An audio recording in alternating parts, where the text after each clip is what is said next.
Hey everybody, let's keep fucking doing this while I'm on a roll. So, Chronicles of fucking Teir, CJ's game.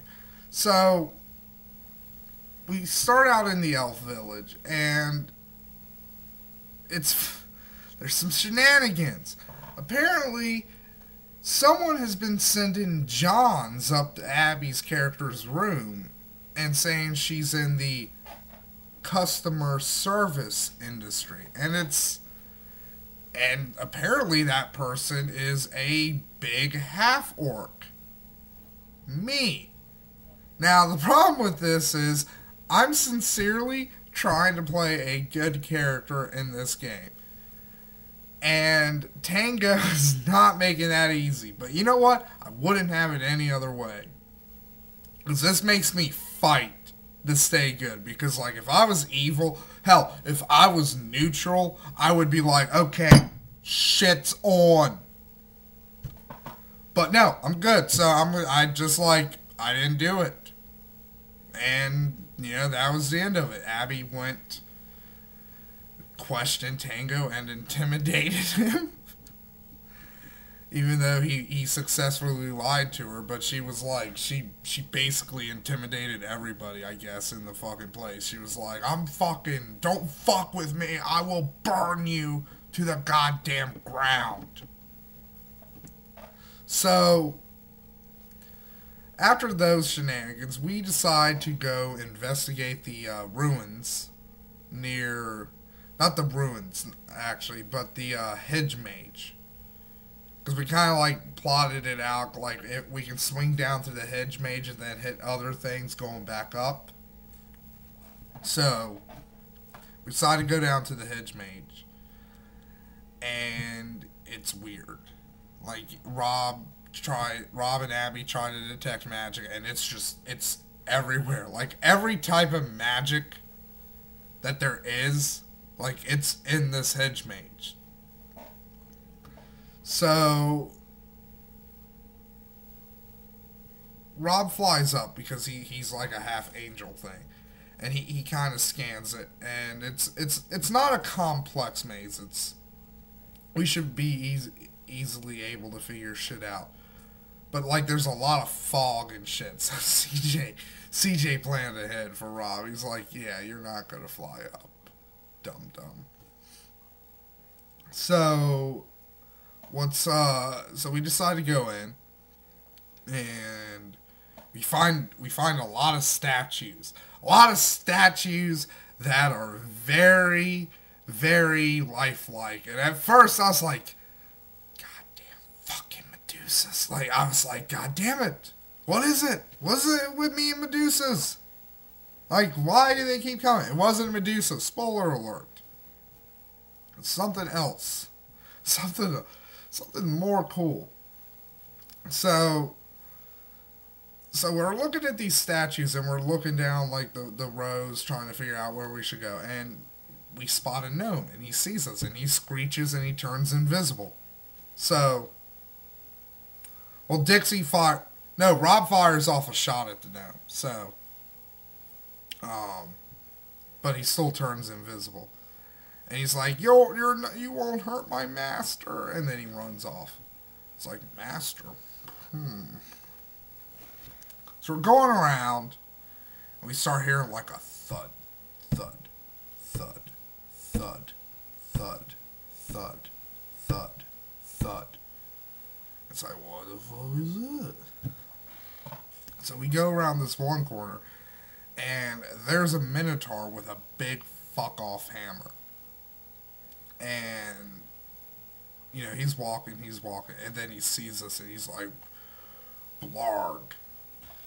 So we're like, fuck you, and we charge in, and he beats the fucking shit out of me. It's... to be fair, I beat the shit out of him, but, I tried to trip him, and this was, not a normal Minotaur. Halfway through battle, and CJ was like, you know what? I'm gonna reduce his HP a little bit, because he will probably kill you all. So, He wasn't a normal Minotaur, so I couldn't trip him.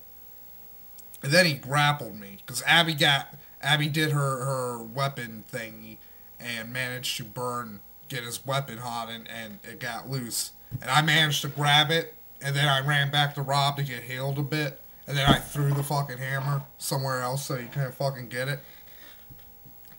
And he tried to grapple me, and then I reversed the grapple, and then he broke it, and then he punched me, and I was like, I'm fucking done with this shit. So I hit him twice with my fucking vicious ability, and he went down. And then the gnome started fucking... The gnome was all sad. The gnome appeared too, because he started fucking firing magic missiles at us, and like, that hit me. I forget. Maybe I shouldn't be so mean to Lundy, because I forgot what it's like to be a meat shield. Because I haven't played a meat shield in a long fucking time, and I forgot what it's like. Oh, I'm always about to die. I forgot this. So maybe I should be a little less harsh to Lundy. Nah. So we get the Minotaur down. The gnome starts crying because, like, the Minotaur was its master. I like that as a neat twist, because when I heard master, I was pretty sure it's going to be like, oh, there's a wizard. There's a wizard or something. Oh yeah, another thing that fucking hurt. Like, Rob, because the gnome turned invisible again, but now, since Rob knew basically where it was, he could use his negative energy burst against it. And that fucked him up too. Tango's character's not really built for combat, but now he kinda is, because he took the hammer, because he fucking went back while we were looking at this mausoleum that was in the hedge maze, and he turned the gnome to fucking, because, like, that was the thing, though. Dixie did get the fucking big shot against the gnome.